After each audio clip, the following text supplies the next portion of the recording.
Hello, everybody, and welcome to another episode of the Grief Let's Talk About It podcast. You guys know what it is. This is Tony Lynch. I'm the host of this podcast, and yes, we are your number one podcast from bringing you stories around death, down, and grief, and all the messiness that comes in between with some amazing people out here changing people's lives one heartbeat at a time.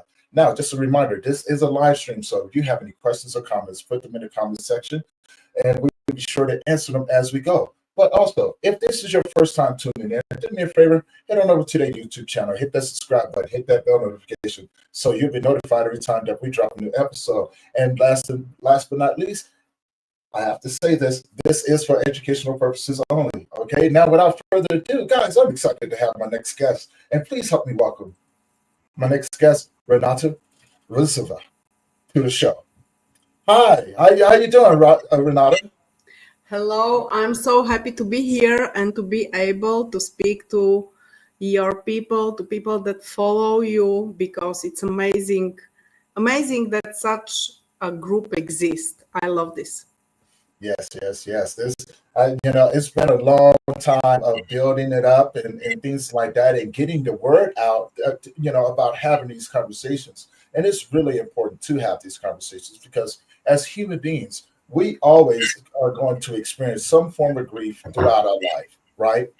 And, we want people to know that one, they're not by themselves, and two, there are people out here that can relate to what they're going through.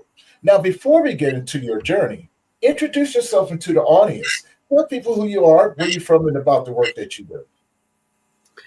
Okay, so very shortly, I'm from Bulgaria, living in Slovakia. It's all Europe.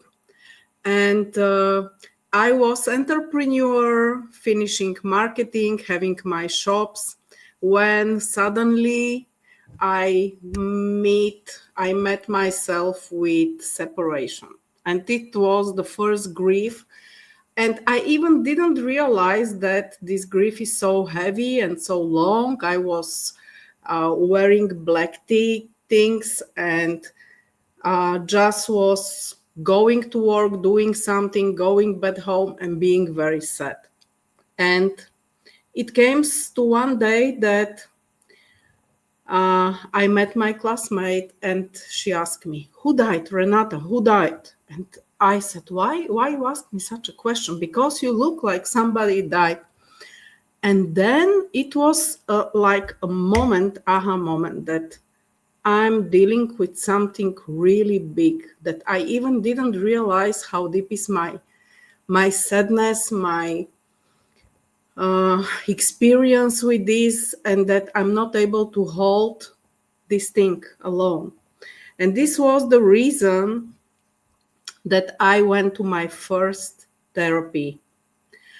And it was something crazy because it was a regress therapy. I was a big Indian in America, and I was going through all the past life and so on. And I just went out from this session and I said, what is this? Like, what is these crazy things? And I wish to know more about things between the earth and the sky. So from those moments, my life really changed.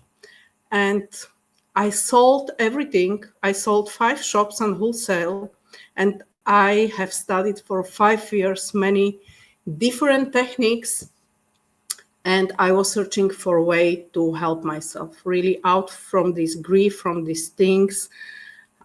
So this is my path, and even I didn't realize that this experience, because people have different grief, it could be separation, it could be divorce, it could be heavy loss of somebody close. I even didn't realize that this what happened firstly lead me to growing as a soul, to putting many questions, to finding answers, to do really impossible, to move and to really to progress, to change myself, to understand things from life. And I even didn't know that just 2-3 years later I will lose my father. And if I didn't know the sessions I know now, I don't know what would be with me. Maybe I will become crazy. It was so heavy to bear, something like this. So this is me, and going through all this, I'm happy now to help people to deal with their grief, with their heavy moments.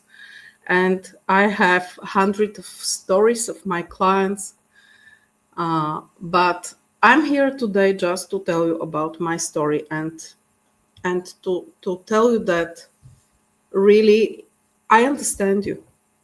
I understand with what are you dealing very deeply. Yeah. You, you know, when most people think about grief, right? Most people do associate it with the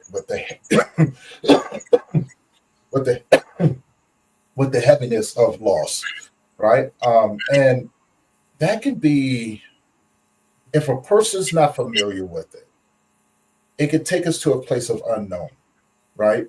And you like you said, had you not developed those skills or knew about the tools that were out there, you never know where you're going to end up. Unfortunately, a lot of people never think about this until it's already too late, right?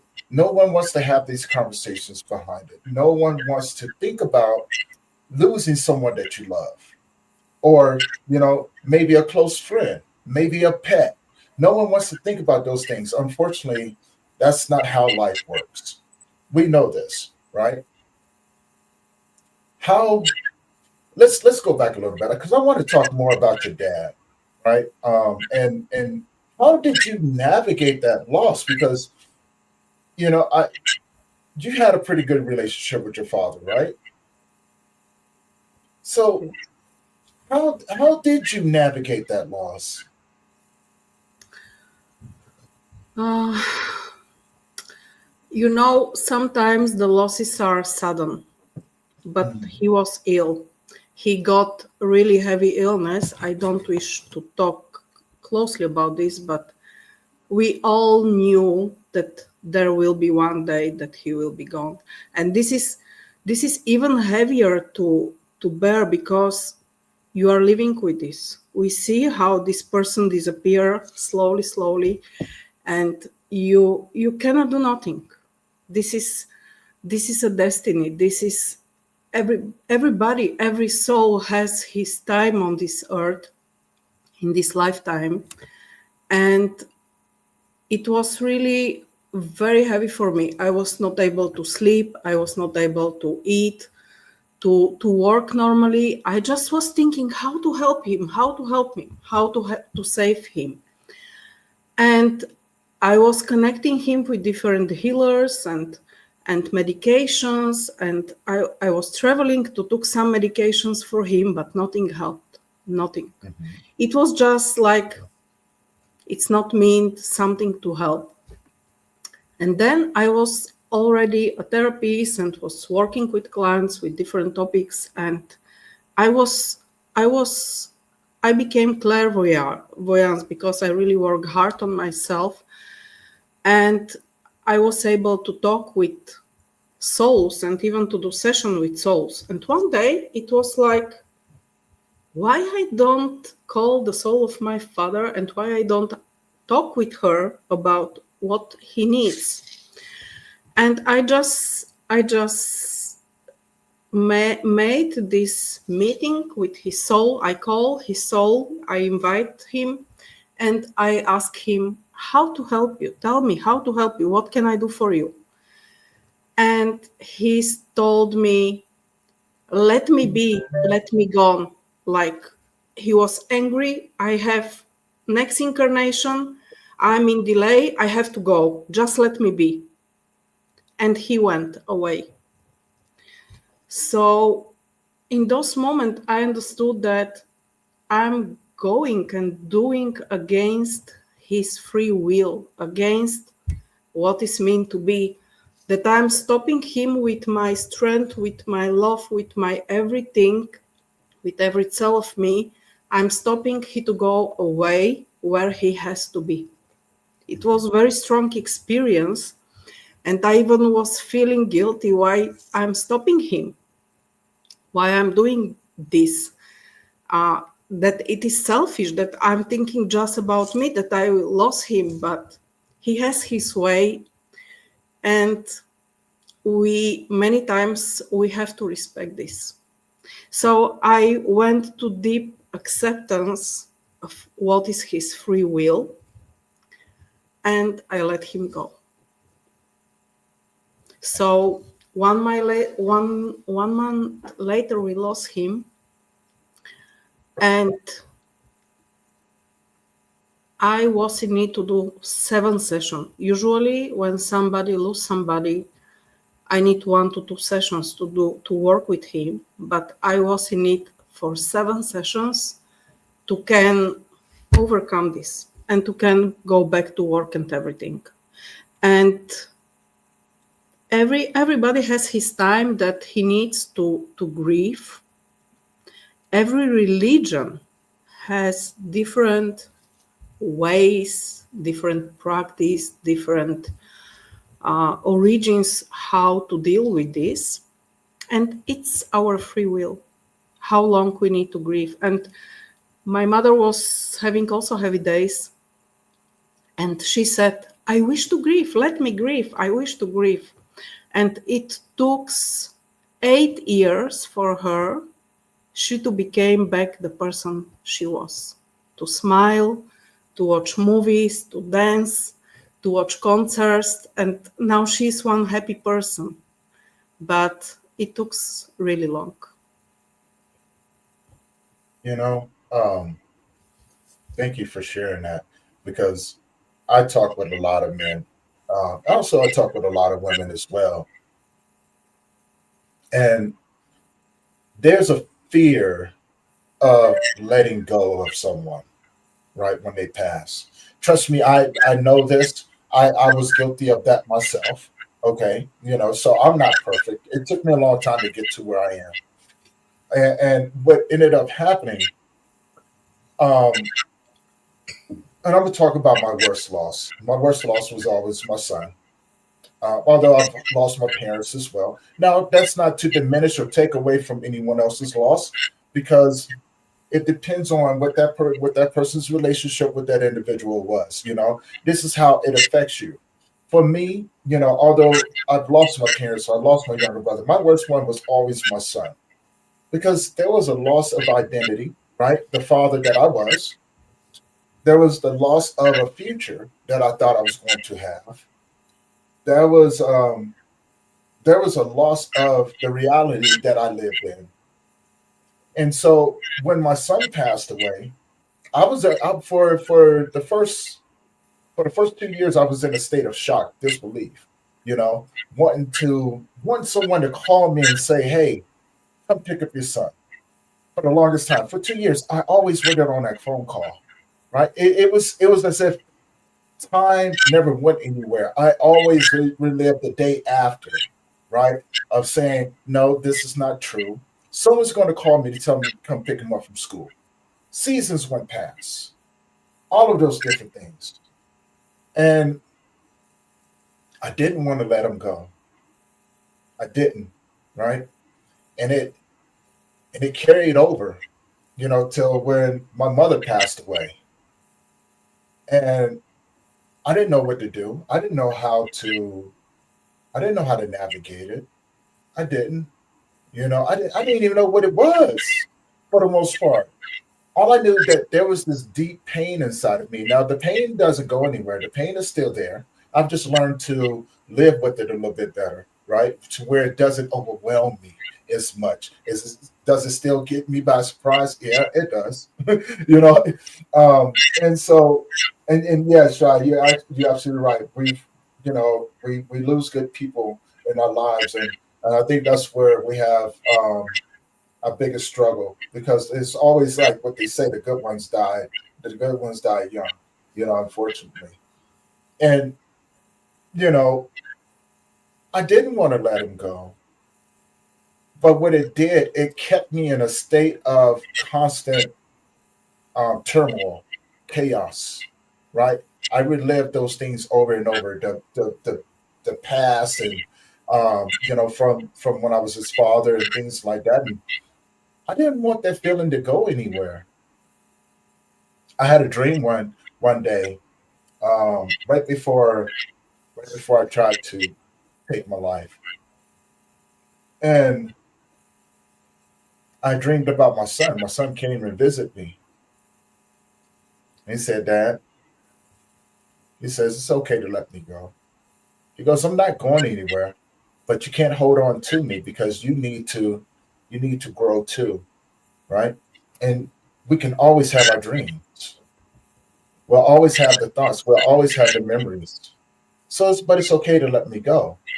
I know it's going to be hard, but just know that I'm in a good place and I'm always looking over you." And I said, "I'm going to do my best. I'm going to do my best." I said, "Is there anything that I can do for you?" He goes, "Dad, I've had the chance to meet my grandmother, my grandfather, my uncle, my great grandmother, all of those that have already gone. I'm here with them. So I'm protected. I'm safe." He goes, "But you need to, I want you to, I want you to be safe. I want you to be whole and I want you to be loved." And I remember that. Yeah, and yeah, exactly. So I did too. I woke up crying, right? I woke up crying. So if you wonder who I'm talking to, we have Shy over here on Instagram.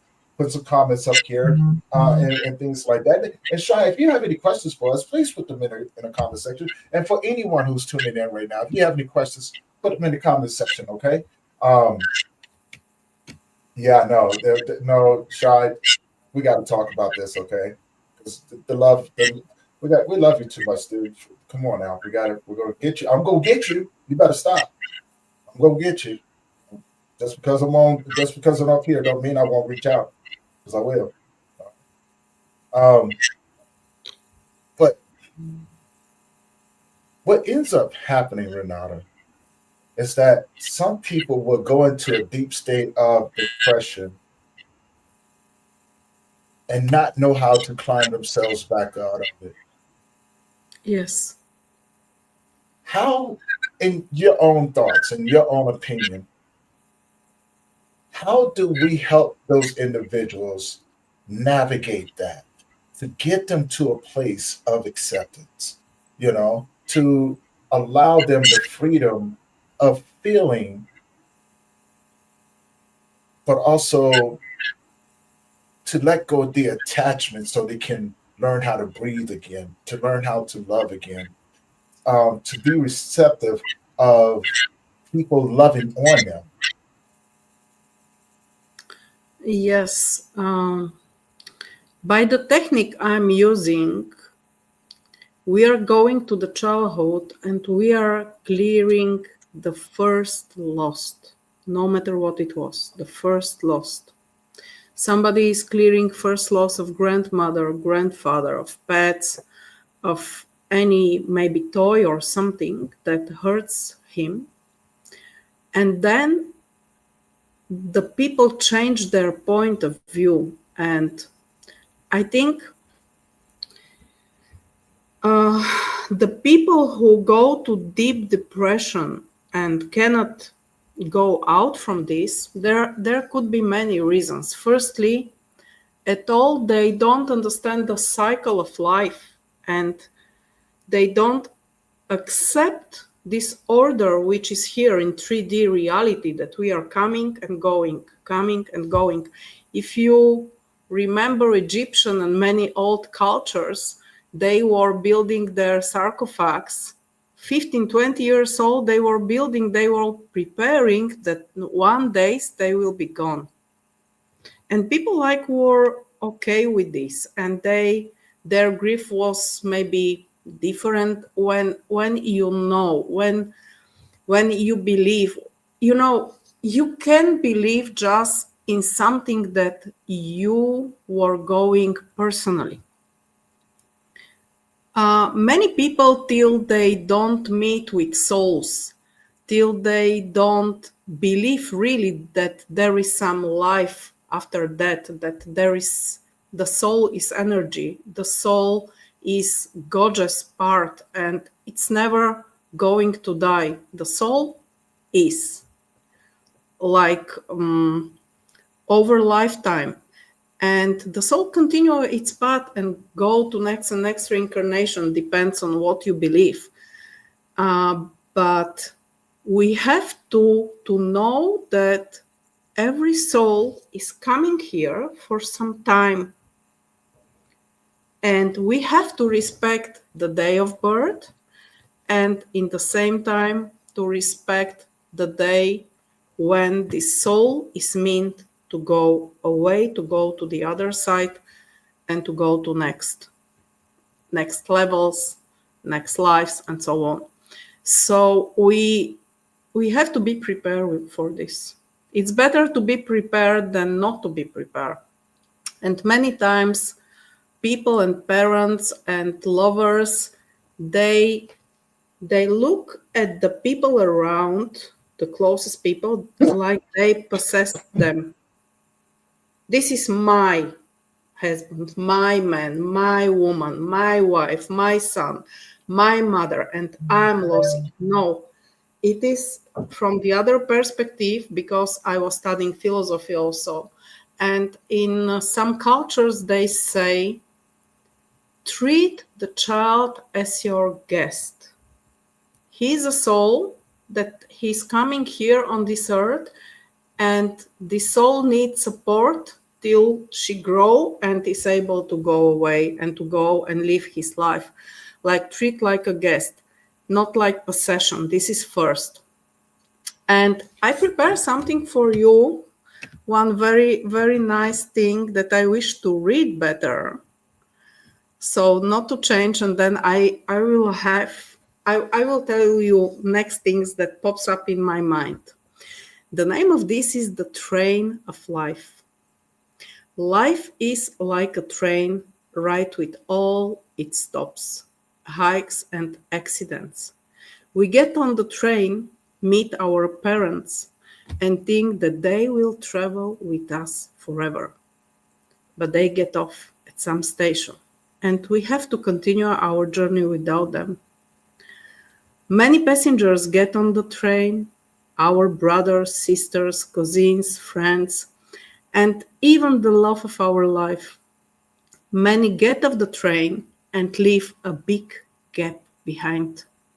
For some, we don't even notice that they got off, and it is a journey full of joy, sadness, greetings, meetings, and sometimes we have to say goodbye.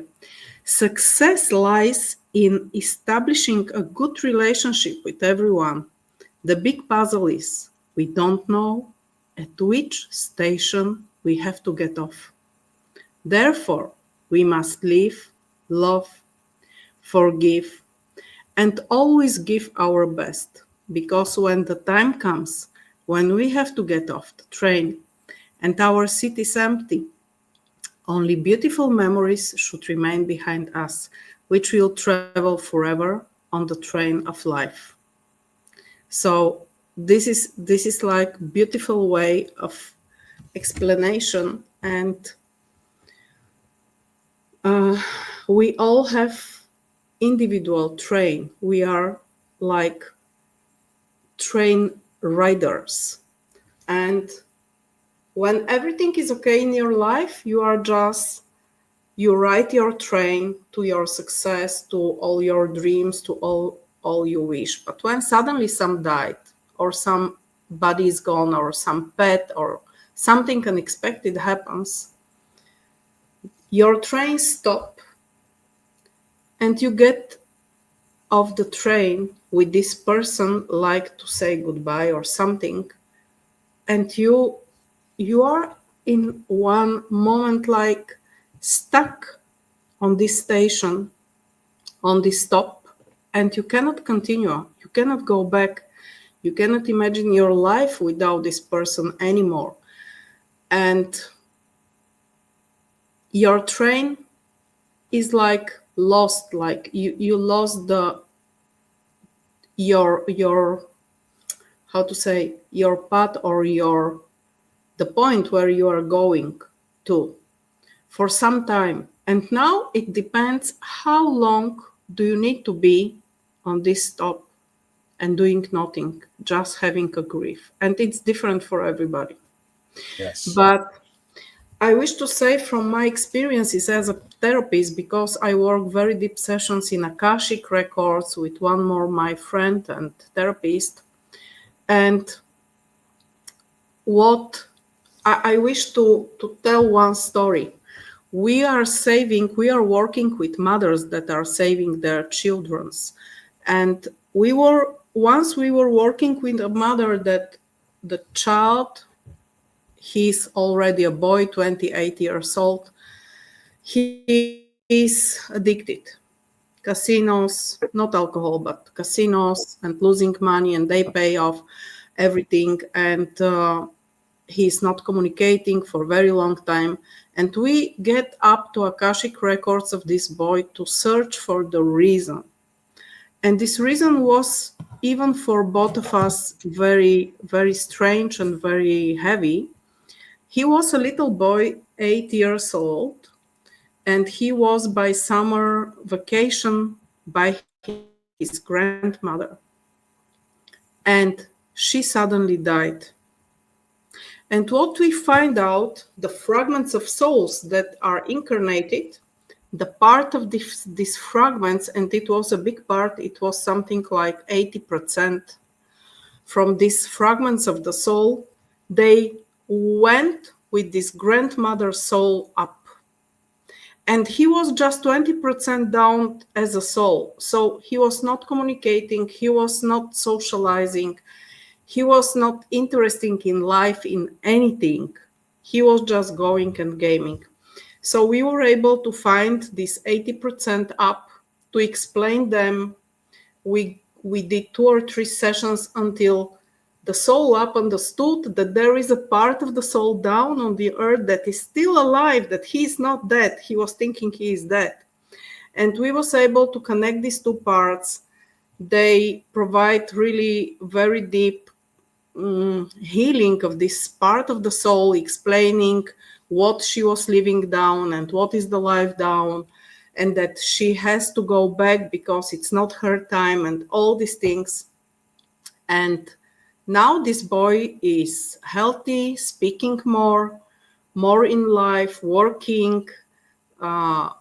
We check from time to time if he's still gambling, because it's very hard to go from this out. But anyway, this was such a strong experience for me, what is going on. When we love too much somebody, when we are too engaged with somebody and we lost him, it is possible part of our soul to go with this soul. Mm-hmm. And then we doesn't have the strength to continue our lives in the way we have to do all the things and work, and like we just feel we are lost. So this is when somebody stays stuck on the station, when somebody went out from the train and he cannot go back, but his train is full of other people, and these other people, they miss this person. They wish him back to the train. They wish to have joy, to live, to enjoy the life, to work together, to smile together, but he's on the station having a deep grief about one person that went out from the train. And this train is stuck until this person go back and get the ride again and continue in his life to his aims. And I wanted to tell you something. Yes, my mother lost his brother, or her mother lost son before she was born. And she told me that all his life, she didn't get enough love and attention from her mother, because this mother was all the life in deep grief about her son. Yeah. So it is just a reminder for me that we have to be here for the life, for the life one, because they need us, they wish to be with us. Mhm. And we still can have the grief. I also put candle. I talk to my father. I go to cemetery once a week. I respect him. But I can say after 10 years, when I talk to him, I smile. I greet him. I greet his soul up there because I totally accept it and respect it that he is gone.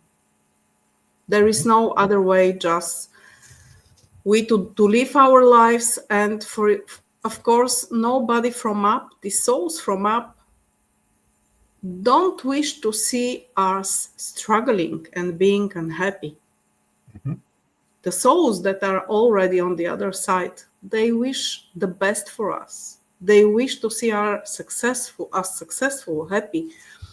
And I did one session now with these Akashic records with my father. I wanted to know how he's doing and if he's okay and everything. And this woman who is very strong medium, she took me to meet my father, and he told me that he remembered just the good, that the life was successful, that he was able to accomplish all the tasks or most of the tasks, that he's so satisfied with this life, and that there is no pain up. He doesn't feel pain, and he doesn't remember even a second of a pain that was down, that he was going through. He don't remember nothing. He doesn't remember no pain, no negative things. He was just like doing recapitulation of his life, that all is okay and that he is doing well. And I told him, we are all okay, all the family, we work, we are doing good. And he said, thank you very much that you are saying this to me. Now I'm totally calm to go even higher and to accomplish next things. So I'm so calm from this moment that I know he's okay. And not just he, every one of the soul is okay up there. There Yes. is no pain, no sadness, no negative emotions, maybe even no good emotions. There is a space of pure love. Love is neutral, unconditional love.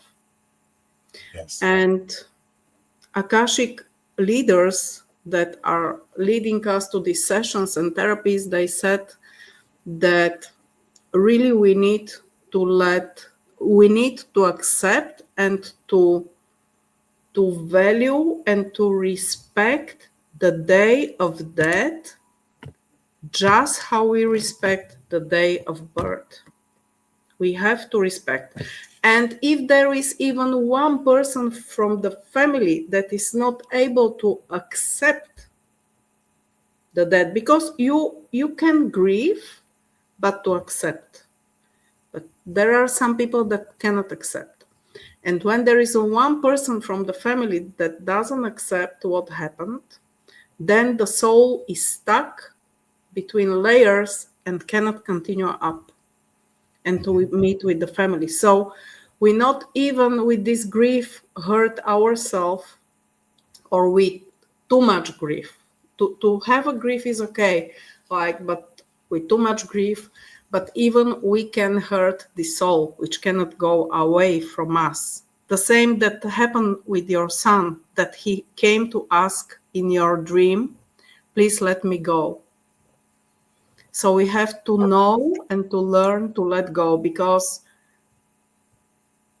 it happens in our lives, and many people will get out from our trains. This is just a matter of time until on one stop we go. Yeah. I want to touch on that a little bit, because during this course of healing and growing and understanding, but also learning, being a student of grief, and the deep love that comes along with that, and also exploring the spiritual connection that we have. And as you were speaking about that, being hard to having a hard time letting go, but also losing parts of your spirit as you try to hold on to the people that we lose. It reminded me, when and it goes to a comment that we have up here, and I'll pop that up here real soon.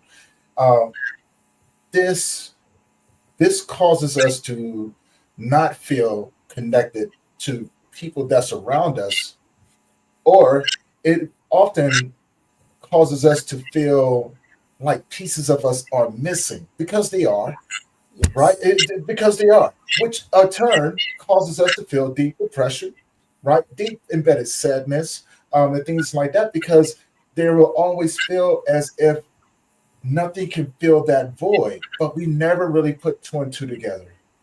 We never really put two and two together. And it reminds me of, you know, when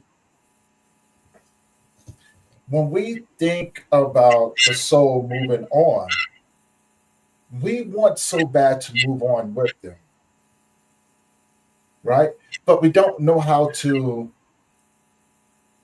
Let me rephrase that. We want so bad to move on with them, but because we don't know how to stay in the world that we're in without them, because there's no blueprint for this. There's no one that come in and say what you're feeling is totally normal, right?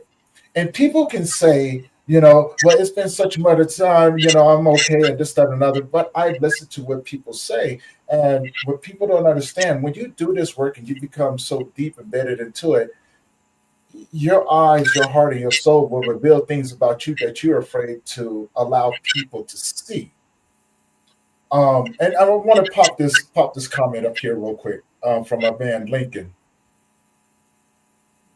because I'm gonna have to push back on this just a little bit, okay?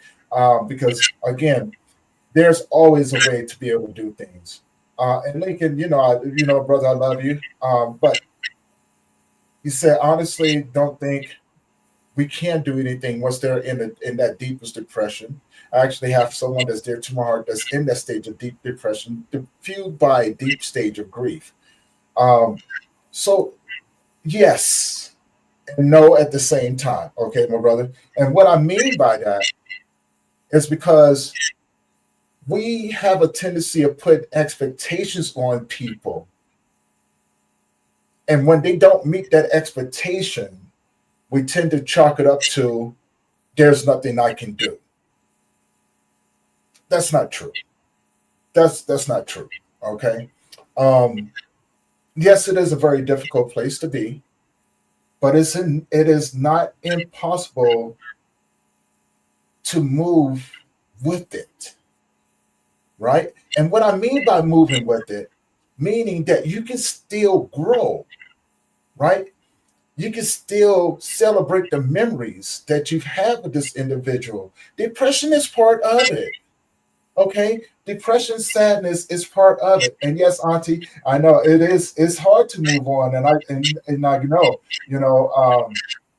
come on, we grandma, granddad, mom, your brother. Yes, we all know about all of these things, right? And it's always that's look. If it was easy, everybody be doing it. Takes a long time to navigate this, right? But it's okay. You don't have to have a blueprint. You just have to want it. You have to tell yourself that it's okay. You have to want to heal. And healing doesn't mean that it's going to be easy. Healing just means that you've come to a place of acceptance, um, and of the reality that you live in now, right? Because there's a change in that. There's a change in your identity. Every time that we lose somebody close to us, it changes us. It's supposed to change us. Unfortunately, fortunately and unfortunately, this is the circle of life. It's okay. Look, everybody thinks that it cannot happen to them until it happens to them. And once it happens to them, no one knows how to navigate it. And it's okay because it takes individuals like Renata, myself, so many amazing people out there that have walked this path before, that can come and walk beside you, right? To be to accompany you through those hard times, not to tell you that everything's going to be okay or to talk down to you, but to let you know that you're not by yourself, right? The problem is that sometimes we let our pride and ego jump in the middle of us, which keeps us from reaching out to the right people, or it keeps us from letting go of the things that we need to let go in order for us to rebuild that love or hold on to the love that we have and begin to allow ourselves to pour into others, but be receptive of people pouring it back into us. Look, and I say that from experience because I have a hard time doing that as well. I get so wrapped into the work that I do that grief has become like my second love language, right? And for me, it's like I love it so much that I'm willing to disregard anything that's human about me to allow my spirit to connect with you, right? And to be able to walk with you on a level that most people most people may not see, but I'm still growing too, right? I will always be a student. Renata is a student of this and has explored more of that side as well. And I love the analogy that you brought up with the train, because that's what it's like. It's like we're all on this big moving train with the people that we love, friends, family, all of those different people. And sometimes when the train stops, people have to get off. The problem is that we spend a lot of time looking out the windows as we take off and have to leave those individuals behind, wondering to ourselves the what ifs, the woulda, coulda, shouldas, right?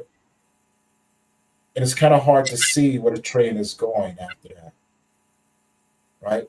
Because the tunnel gets dark and you will have glimpses of light as you begin to go through those little openings. And eventually you may turn around and there's no one else on the train except for you. But over time, you don't remember where everybody got off at. You just remember you just remember the emptiness and the loneliness that you feel because that because the train is empty now, right? But again, it's just an analogy that as you're speaking about that, it brought it to my attention, and I can imagine the people, even when the train dropped off so many people from me, I can just remember sitting at the window, and I began to not even look out the window anymore, but to look down at the floor and just think to myself, man, this sucks. And I remember the hurt was so deep that I just finally just went numb, and it didn't even matter anymore. Because as a human being, you can feel like an orphan in the world. You can take life so personally that you can talk yourself into a deep depression, a deep sense of guilt, and make excuses why it's hard for you to let people into your life because you will say, what's the point? You're just going to leave me anyway. And you would justify that in that course of time, right? Which will make it easier for you to be able to connect with people, but difficult for you to allow people to connect with you, Yes. if that makes sense. Hopefully, it makes sense to people. I Yes. went on a little bit of a rant right there, but Renata, what are your thoughts on that? But before that, I want to pop up this comment from Lincoln again. You know, care about her. You care about her, and she does everything to make them happy to try and distract herself from what she is going through. Yes. Um, I'm I gonna wish let to say, Renata comment on that one before I do. Renata, what do you think about that? I think that after helping really hundreds of people with depressions, panic attacks, and things. There is just one rule, and we have the free will. What matters is our free will. It means if there is somebody from your family that it's really dealing with depression, he is the one that is choosing if to be in this depression, how long to be, if he's going to take medications, but medications just, I really appreciate all the doctors and medicine, and I also take sometimes when it's needed something, but pills for depression, they put down the emotions. You stop to feel emotions, but they don't heal the root. What is causes this depression?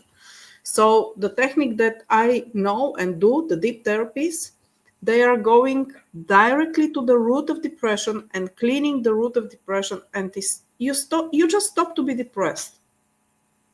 But this person who is in depression, it has to be its free will to go back to life, to see the reason, because there are many alive people from the family that needs his attention, his love, and everything. And what is really what I see in sessions in my practice, if you don't deal with something in this life, you have to repeat this, and your family, part of the family, took unsolved things, and they go down to your children, grandchildren, grandchildren. So many times even we leave something that is from our past ancestors that they were not able to do with this.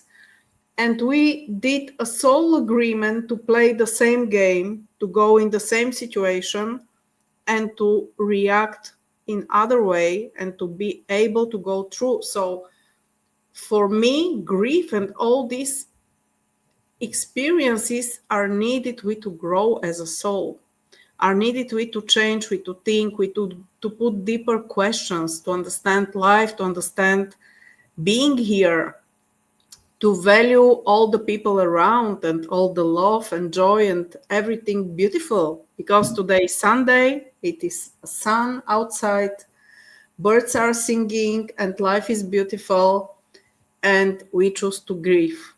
Somebody chose to grieve. No worries. It's a free will. And now I just remind to tell you about one story that I'm dealing with now with one client, one of my clients. She got to me with 4th stage of cancer.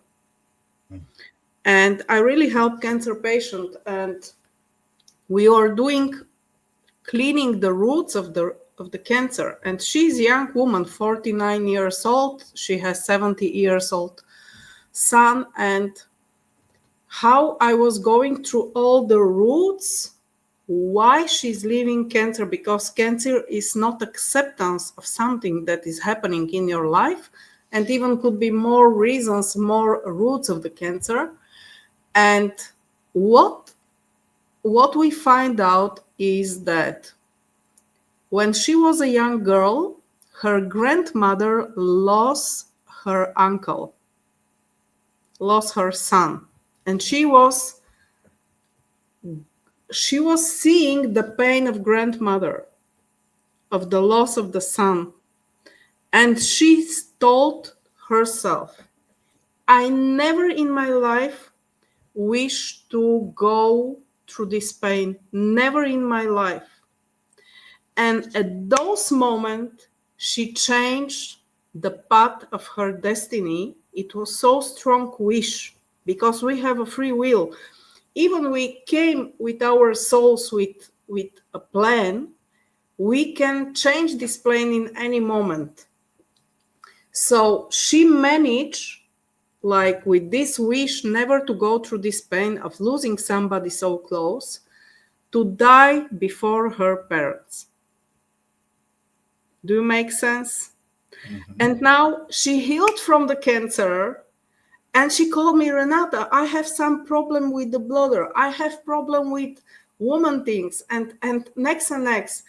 And then I realized that there is something bigger, because when one illness doesn't kill you, it's coming second, third. So we go up and we find a place where she was able to get back her destiny. She has to live till 19. But now she is okay, and she accepts that her parents will gone before her. She's Yes. prepared for this with the sessions, because she has to be alive for her son, for her husband. And now she, even when she came to me, she was not able to deal with the pain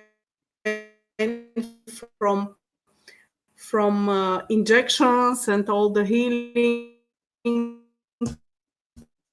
processes and doctors, totally of everything. So just know that there is a path. You are a coach. You know to help a lot of people to deal with grief, because you go through this. I go through this, and many other therapists. So when you wish to do a step to heal or to go out of this, like, over grief, I will say over grief, because you will grieve long time, then the space will send you the person. You will just hear something, see something,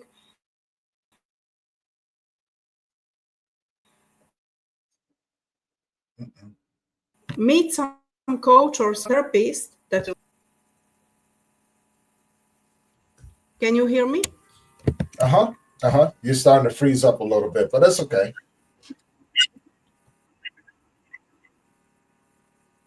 Okay, so when you are ready to let the person go, when you are ready to deal with the grief, with the depression, the right person for you will appear. That's just so. You send a There you wish go. to the space, and space send you the right person. You don't need to Yes. know how to deal.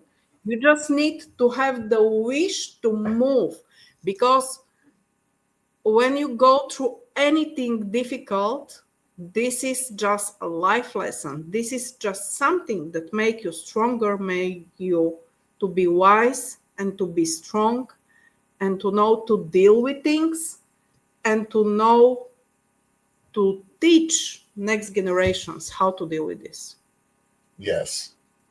And we got a couple comments coming in. I want to say this first. You know, a lot of times what happens, um, people don't know that they have a choice, that they can make that choice, that it is free will. You can choose to be this or you can choose to be that, right? A lot of times this is a lot of times people choose to allow the environment they're around to dictate how they maneuver through losses, right? Because we have a tendency of mimicking other people. Because there's no blueprint for it, we often think, that this is the way that we're supposed to do it. Instinctively, you do know what to do, right? If you can allow yourself to quiet your mind down, to slow your heartbeat down, to be able to listen deeply, to have and want a different connection with the people that you've lost. But you have to want it. You have to be susceptible and open to things that you may not understand. And Lincoln said something. And I want to pop this up here because I think it's really important to understand this as well. To understand how people can't trust in the things that could help them because everything that they have ever tried either failed or the people took advantage of them while they were vulnerable. Um, yes, because of the simple fact of, look, this is something that we battle on a day-to-day basis. Anyone that's in this field have heard these words before. You just trying to take advantage of me in my vulnerability. But that's a two-way street, right? Because when you come to me, you are expecting me to give you something that it took me a long time to obtain. So you're looking at me saying, you owe me, saying, I need you to give me what you've learned for free. and never really think about that, right? But soon, as soon as something don't agree with you, you kind of switch the tables on us, right? Now, I say that to say this because there are people out here, and I really hate to say this, but there are individuals out here that should not be doing this work.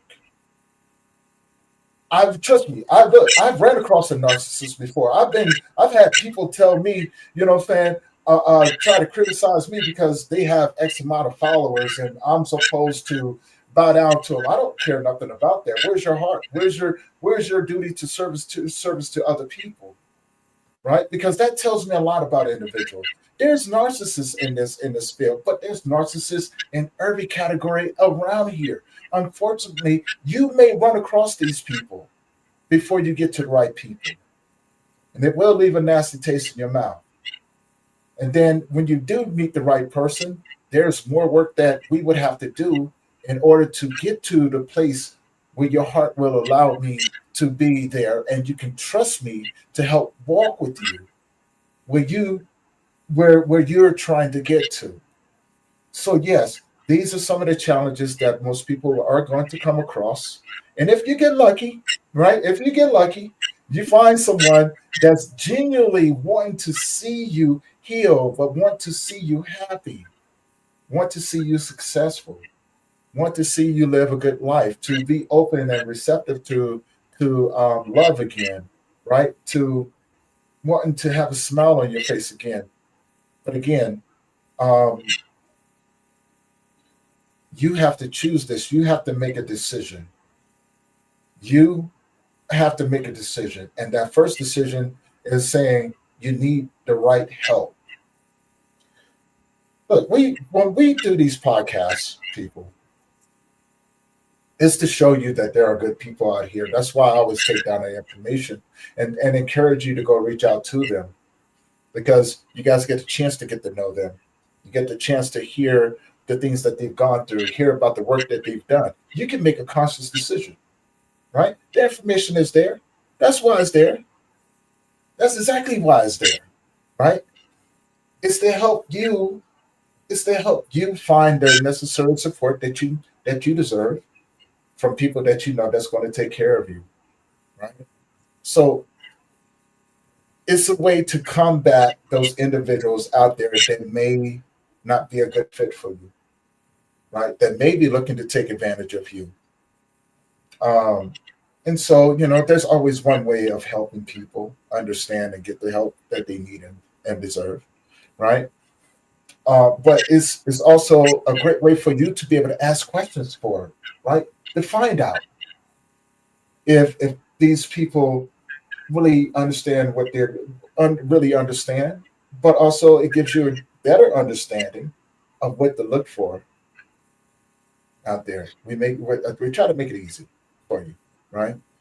Renata, what are your thoughts on that? That you should or could transform part of your grief to a wisdom and to go through Yes. all the things that help. And maybe if it will be not the first thing that you meet that will help, but you never give up. Never give up. I'm a person that never give up. And it took me 6 years. 6 years. I learned 8 techniques until I came to a technique that works. And I'm giving 1 hour to every my client. First meeting is for free. I can either do consultation for free and say where are the problems, or I can give a session as a test session, the person to feel how it works for him. It's on him. This is my present for all the clients that come to me, but mainly clients came to me from person to person, from recommendations, because people are satisfied with this technique. It really works. It really And works, but person have to wish. And when you set heart space, that something touch your heart, I have to say that I'm a heart healer. I'm clairvoyance when I work, and I was navigated from up to open hearts for unconditional love. And this is so beautiful work. I love this. And I find out that really with every tragedy, with every loss, with everything that hurts you, the heart closes a little bit, not to be hurted as much next time. And when you go from your childhood through somebody hurt you, somebody blame you, somebody laugh on you, and the heart close, and then the ability to accept love from other people and to feel love from other people go down. And when you work with deep therapies, when you clear all this stuff of traumas, depressions, and negative emotions and things that happened, I feel when in my clients the heart is open back.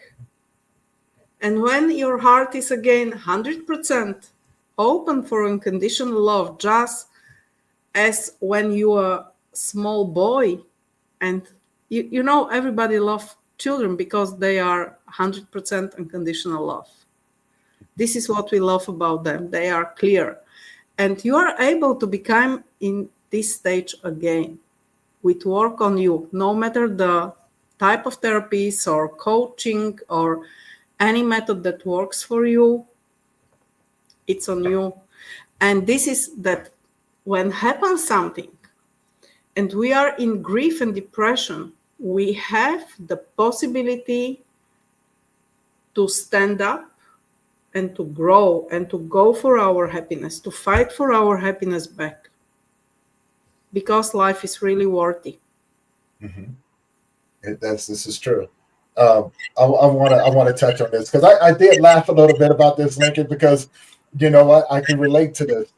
You know, unfortunately, the first comment that you put up here, through your life, grief has been at the front of it. You tend to go out two ways to help people. Although it does feel like a selfish act, because even though I don't intentionally help others, um, to benefit from it, but I notice I do it because it really makes me not only feel better, but keeps me from dwelling on what I'm going through. I'm going to say this, right? I'm going to say this because I find that to be a very beautiful thing. People will say that that is a selfish act. And you're absolutely right.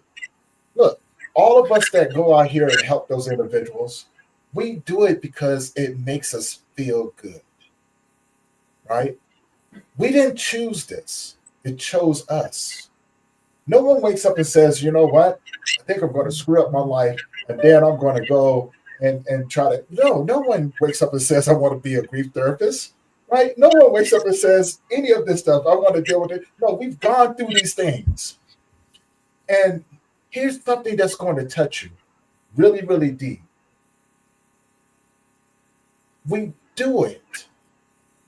One, because it does make us feel good. So once you get that feeling and you search out for it, right? You search for that feeling because it makes you feel wanted. It makes you feel needed. It makes you feel as if, you know, as if none of all the things that you've gone through wasn't in vain.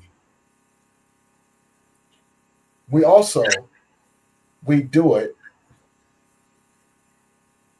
because we become what we needed when we needed it.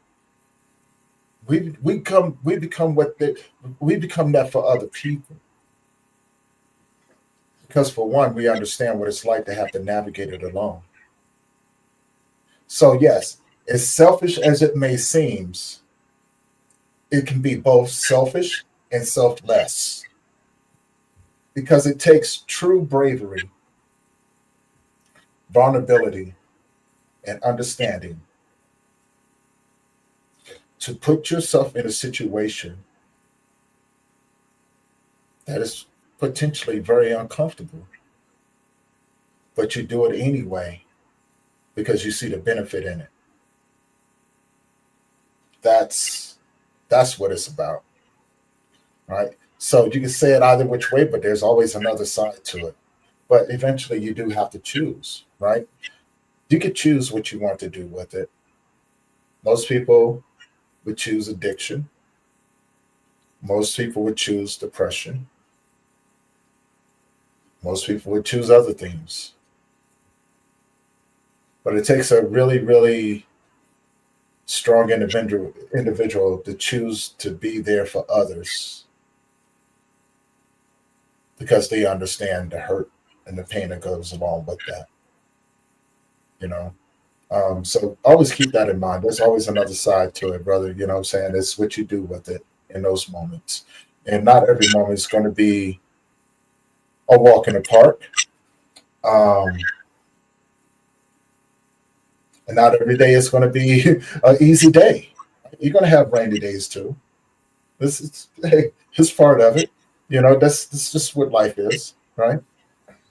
So it's what you do with it. So with that being said, as we begin to wrap this up, because I could talk to Renata all day long about these, and I know being in Bulgaria, it's her, you know, I don't want to take up too much of her time and everything like that, but I do appreciate it. Um, so I got two more questions for you, Renata. One, how can people find you? Okay, I don't know if you can post in the chat or me.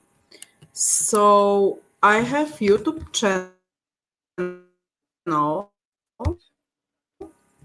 I don't know if you can copy it or I copy put in the chat. Renata.russeva.english. Are those the same links that you sent to me? I will just copy the link. Yeah. And have speak on many different topics, things.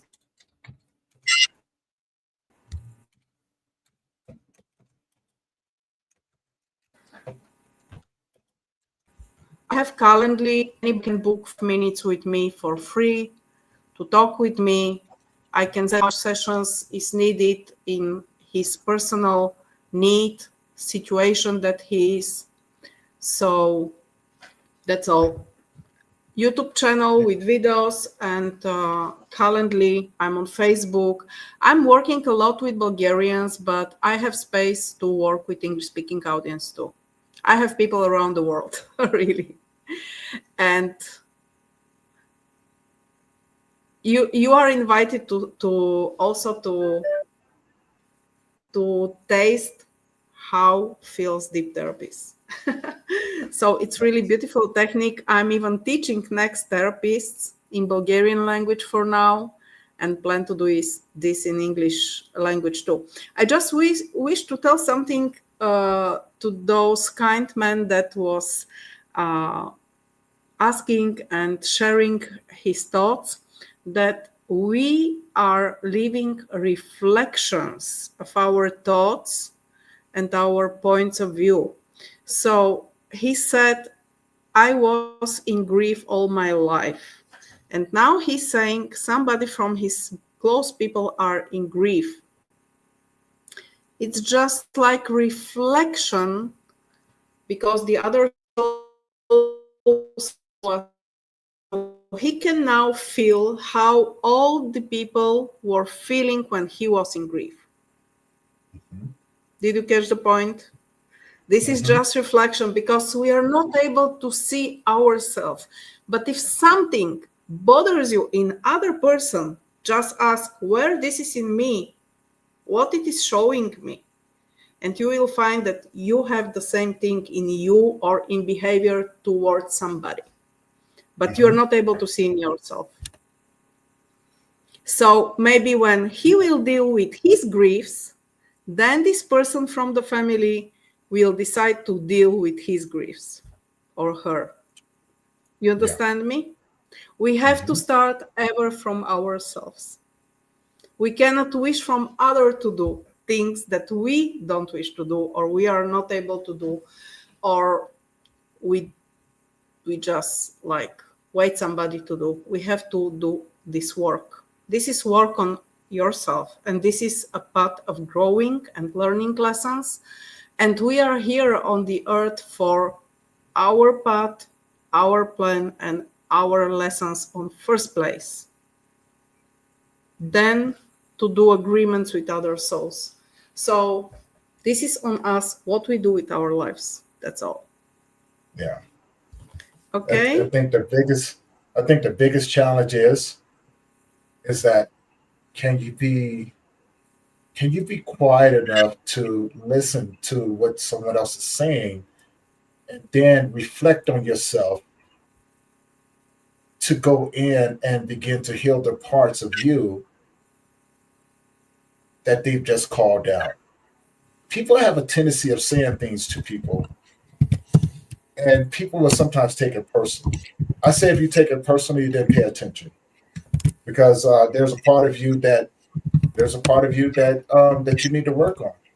Slow yourself down. Learn to breathe. Listen to your heart. Learn to close your eyes and imagine. Begin to not even imagine, but close your eyes and begin to question why did that make you feel uncomfortable?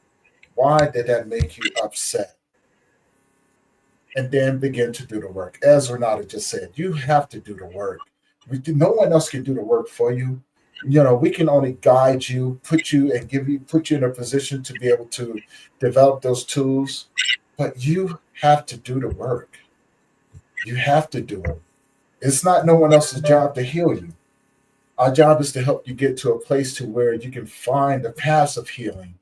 Our job is to walk with you as you begin to explore it, right? Because it takes time to put those things together, but it's yours. Just make a good decision and say this is that you want something better, that you want to feel better, um and then let others walk with you. You need a companion as you're doing it. Don't try to do it alone. I did mine alone. I tell you, it was the hardest thing I ever did, but for me it was the best thing that I ever did because it forced me to look myself in the mirror, and I had to say a few things. One was I was afraid of losing people.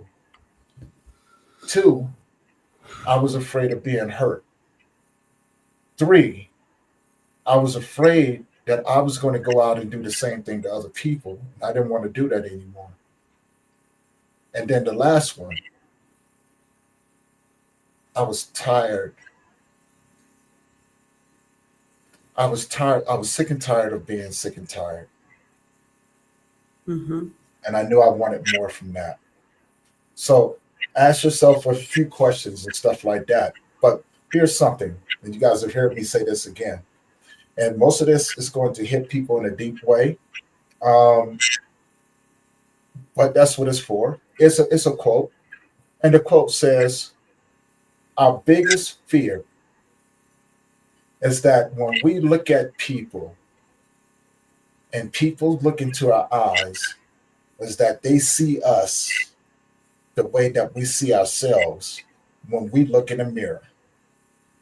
So take that, right? Dissect it, do with it as you wish, and and then from there, hey, make a conscious decision. Okay? Make a conscious decision. And and know that you're not by yourself. And so now I got one more question for Renata. Renata, if you had a superpower, what would it be? If I had a superpower, I don't know, but I feel that one of my missions is to help the world to heal, like people to be happy and to grow on spiritual level. So I'm in my mission. I'm in my mission, but everybody has to do his work. So I'm ready to help to those who are ready to work on themselves. That's all. And I remind now of the song of John Lennon that there are no borders and everywhere is love and peace. This is what I wish for. I think I love that. I love that.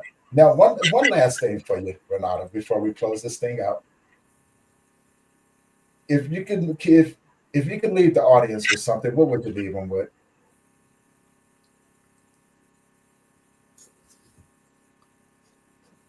You have the free will to wake up, to smile, to love yourself, to love your day, your life, and to be grateful because every moment on this planet is a miracle, it's a gift, and don't let the grief to take all this beauty. Have a grief, but have also yourself with your life on first place because you are important. You are here because of you, and you are enough. You are enough. We are enough to be ourselves, to be happy inside, to love unconditionally the love, the life, the path with all the difficulties, to embrace the difficulties. And every additional person is a gift that we can be more happy. But we have to learn to be happy with ourselves first, to can be stable and to can give other people happiness, smile, support, everything. And every family need a strong pillar, one person who can deal with all these negative stuffs. And you can be this pillar for your family. Emotional stability is something that pops up automatically in 2-3 sessions. After 2-3 sessions, I was crying on every movie.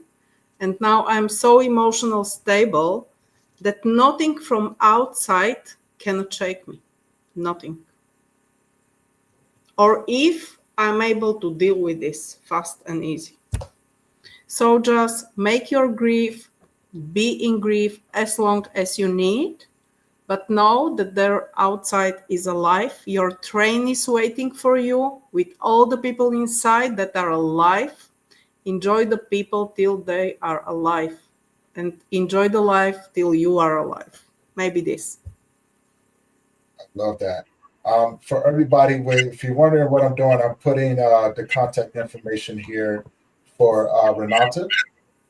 Guys, her accountability link is right there. I'm trying to get the rest of it over here. So if I'm able to, well, so accountability link is right there, but her information is in the YouTube channel. So go there, check it out. Reach out to her. You guys already know. You already know what she's bringing to the table. So you guys would make it real easy for you guys to find that support that you need and deserve.